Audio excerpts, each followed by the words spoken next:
نحمدہ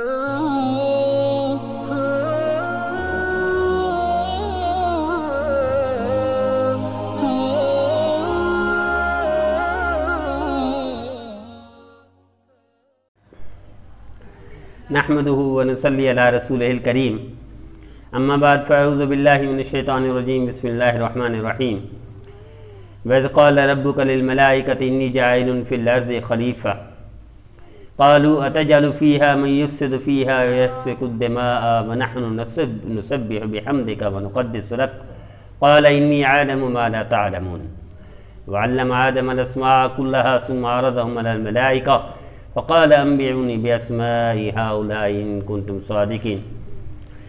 یہ چوتھا رکوع ہے۔ اللہ نے 3 رکوع میں تفصیل سے ذکر فرما دیا کہ مومنین کا حال بھی بتا دیا، کفار کا بھی، منافقین کا بھی، اور اس کے بعد اللہ تعالیٰ نے توحید کی طرف بلایا اور تکبر توڑا، ان کا جو اس دور کا گھمنڈ تھا کفار کا، مطلق طور پر ان کے تکبر کو توڑا کہ اگر تمہیں گھمنڈ ہے اپنے کلام پر، شاعری پر، تو اللہ کی طرف متوجہ ہو جاؤ، تمہارا گھمنڈ، تمہارا دور ختم ہو گیا، اب اس قرآن کا مقابلہ نہیں کر سکتی تمہاری شاعری اور تمہارا یہ کلام، اب یہ مقابلہ اس کا نہیں کر سکتا، یہ اتنا اعلیٰ ہے کہ اس کی ایک آیت کا مقابلہ تمہاری ساری زندگی نہیں کر سکتی۔ تو اب اللہ تعالیٰ تخلیق کا مقصد بتا رہے ہیں کہ جب بندے کو پیدا فرمایا، آدم علیہ السلام کو پیدا فرمایا، تو فرشتوں اور اس کا جو مکالمہ تھا وہ ہمیں بتانا چاہ رہے ہیں اللہ۔ یہ چوتھا رکوع ہے کہ اللہ کو کیا ضرورت پڑی مشورے کرنے کی، اللہ نے کیوں مشورہ کیا ان سے؟ کہ اللہ پابند تھے مشورے کے؟ نہیں، اللہ کو کیوں ضرورت پڑی کہ اللہ فرمائے وَإِذْ قَالَ رَبُّكَ لِلْمَلَائِكَةِ، جب آپ کے رب نے کہا للملائکہ، ملائکہ سے، انی جاعل فی الارض خلیفہ، میں خلیفہ بنانے والا ہوں، قالوا اتجعل فیہا من یفسد فیہا ویسفک الدماء، کہ آپ بناتے ہیں اس کو جو فساد کرے گا اور خون بہائے گا۔ خون بہائے، یہ کیوں کہا؟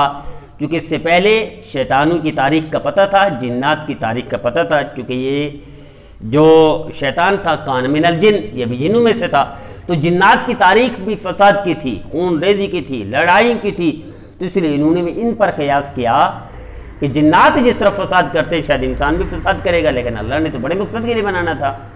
تو وہ تخلیق جو ہماری تھی، جو بندے کو پیدا کرنا تھا، جیسے امام غزالی رحمۃ اللہ علیہ لکھتے ہیں کہ اللہ تعالیٰ نے اس سے ضمن سے ہٹ کر امام غزالی نے بیان کیا کہ اللہ تعالیٰ نے حضرت آدم علیہ السلام کو پیدا فرمایا، روح نہیں ڈالی، ان کو بچھا دیا زمین پر روح ڈالے بغیر۔ اللہ نے فرشتے کو مقرر فرمایا، جو اس کا تھا بارش کا فرشتہ تھا، 40 دن بارش کی، ان میں 39 دن جو بارش ہوئی، غم، تکلیف، دکھ، درد، پریشانی، مصیبتیں، کرونا، وبا، طاعون، یہ سارے دکھ درد تھے 39 دن۔ ایک دن جو بارش تھی وہ امن کی تھی، سکون کی تھی، چین کی تھی، قرار کی تھی، کامیابی کی تھی۔ تو یہی نسبت رہے گی قیامت تک کہ 900 دفعہ ناکامی کا منہ دیکھنا پڑے گا تب جا کر کامیابی ملے گی۔ جیسے یہ بلب ہے، ہم دیکھتے ہیں بلب بنا ہوا ہے، یہ 1000 مرتبہ وہ تجربے میں ناکام ہوا تھا تب جا کر کامیابی ملی۔ اب اس ناکامی کا ذکر کوئی نہیں کرتا، لیکن کامیابی کا ذکر کرتے ہیں کہ بلب بنایا ہے فلاں نے۔ اسی طرح پنکھا بنا ہے تو کئی دفعہ تجربات ہوئے، ناکام ہوئے، تو تب جا کر کامیابی ملی۔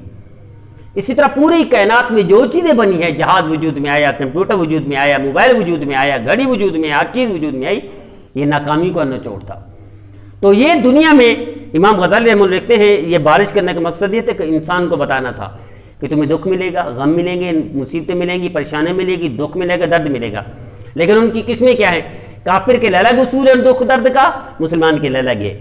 مسلمان کے گناہ ختم ہوتے ہیں، مسلمان کے درجات بلند ہوتے ہیں، مسلمان کی نیکی میں اضافہ ہوتا ہے، اور کافر کو سزا ملتی ہے، کافر کو سزا بھی ملتی ہے دکھ درد کی، اور اس کو مزہ بھی چھکاتے ہیں کہ اگلی مزہ ابھی آپ کو، یہ تو تھوڑی سی جھلک ہے، ایک ادنا سا ٹریلر ہے جو قبر میں آپ کو ہوگا، جو جہنم میں ہوگا وہ اس سے ہٹ کر ہے۔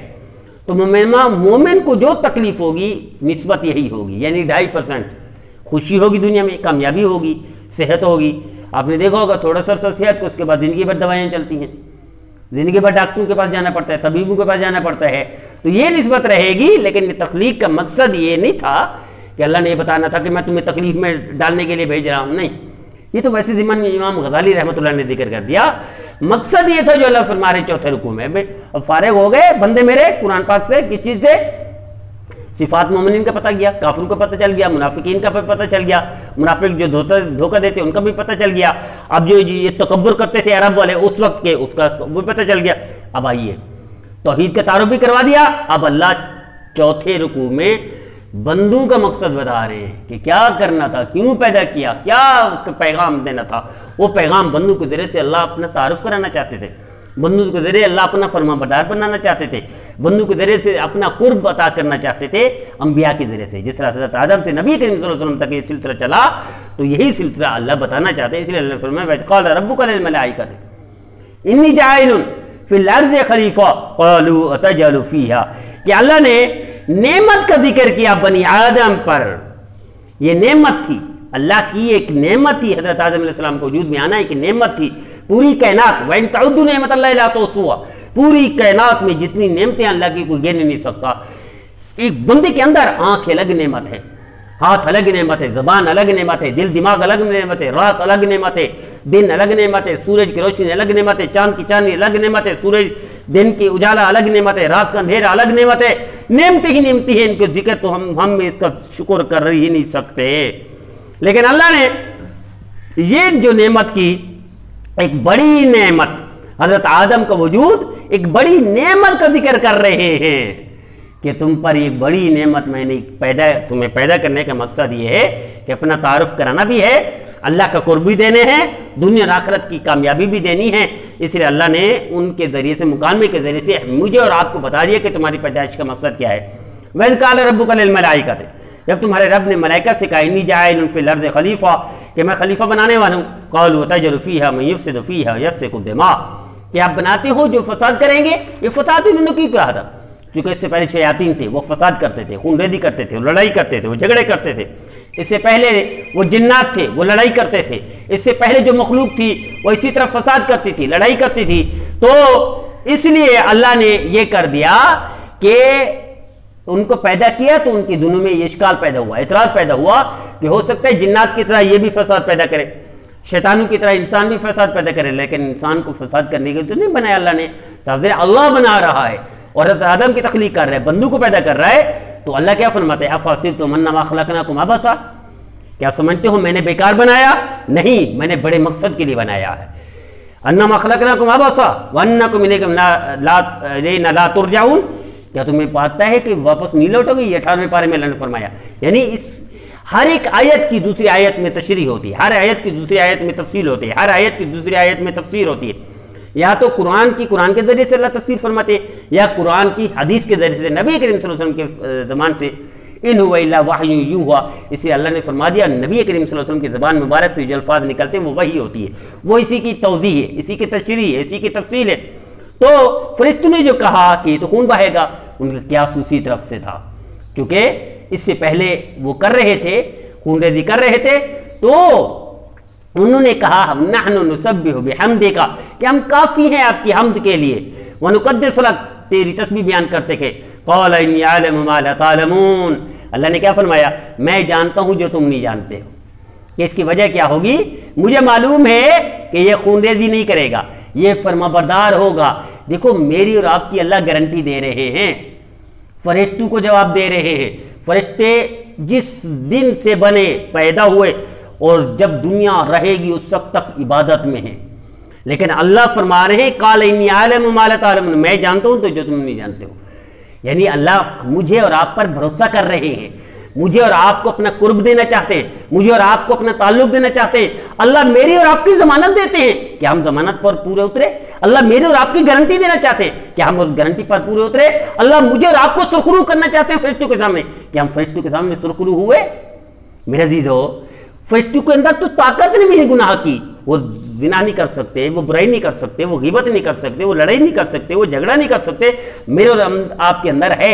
یہ رکھ کر اللہ بچانا چاہتے تھے کہ ہم سارے عیب کمیاں کوتاہیاں، ان کی طاقت بھی ہے. فہدیناہم النجدین، دونوں راستے دکھا دیے کہ ایک شیطان کا راستہ، ایک رحمان کا راستہ ہے. تو میرا عزیزو، اللہ ہماری گارنٹی دے رہے کہ شیطان کے راستے سے بچیں گے، ہر زاویے سے اللہ گارنٹی دے رہے. آئیے ہم توبہ کر لیں اللہ کی اس گارنٹی پر جو اللہ نے فرشتوں کو ضمانت دی, اللہ نے فرشتوں کو گارنٹی دی, اللہ نے میرا اور آپ کا بھروسہ رکھا, میرا اور آپ کی غائبانہ طور پر اللہ نے وہ کی, ایک قسم کے موقف کی قائم حمایت کی, زندگی کی حمایت کی, مقصد کی تخلیق کی حکمت کی کہ یہ میرے بندے ہیں, میں جانتا ہوں جو تم نہیں جانتے ہو, یعنی فرما بردار بنیں گے. آئیے ہم سوچیں اللہ اور اللہ کے رسول کی کیا ہم ایسے فرما بردار ہیں جیسے میری اور آپ کی گارنٹی دی گئی ہے؟ نہیں ہوئے. تو آئیے ہم توبہ کریں کہ فرشتوں کا جو وہ تھا کہیں ایسا تو نہیں ہم فرشتوں کے گمان کے مطابق بدکار بن گئے, کہیں ایسا تو نہیں فرشتوں کے گمان کے مطابق ہم خون و خرابی کرنے والے بن گئے, کہیں ایسا تو نہیں فرشتوں کے گمان کے مطابق ہم نافرمان بن گئے. تو آئیے فرشتوں کے گمان پر پورا نہ اتریں, اللہ کی گارنٹی پر پورا اتریں. اللہ کی گارنٹی کیا ہے؟ کہ اللہ کا قرب حاصل ہو جائے, یہ بندے کامیاب ہو جائیں, یہ بندے جہنم سے بچ جائیں, اللہ یہی چاہتے ہیں. یہ بندے گناہوں سے بچ جائیں, اللہ یہی چاہتے ہیں. یہ بندے فرما بردار بن جائیں, اللہ یہی چاہتے ہیں. یہ بندے شیطان کا راستہ چھوڑ دیں, اللہ یہی چاہتے ہیں. میں اور آپ کی ذمہ داری ہے کہ اللہ نے جو ہم پر بھروسہ کیا تھا, دیکھیں جو بندہ بھروسہ کرتا ہے اس پر جو بھروسہ ٹوٹتا ہے وہ زندگی بھر دکھ کو نہیں بھول سکتا, وہ زندگی بھر اس کا شکوہ گلا کرتا ہے کہ میرا بھروسہ تھا اس نے دھوکہ کیا, میرا بھروسہ تھا اس نے فراڈ کیا, میرا بھروسہ تھا اس نے چیٹ کی. لوگ اس کو سیاست میں بھی لوٹا لوٹا کہتے ہیں اور عام طور پر بھی بے وفا کہتے ہیں. کیوں؟ کہ اس نے بھروسے کو توڑ دیا. میرا عزیزو, آئیے ہم اللہ کے بھروسے پر پورا اتریں, اللہ کی اس گارنٹی پر پورا اتریں جو ہم پر اللہ نے ناز کیا تھا, فخر کیا تھا فرشتوں کے سامنے, کہ ہم اس فخر کرنے کے ذریعے بن گئے نہیں بنے.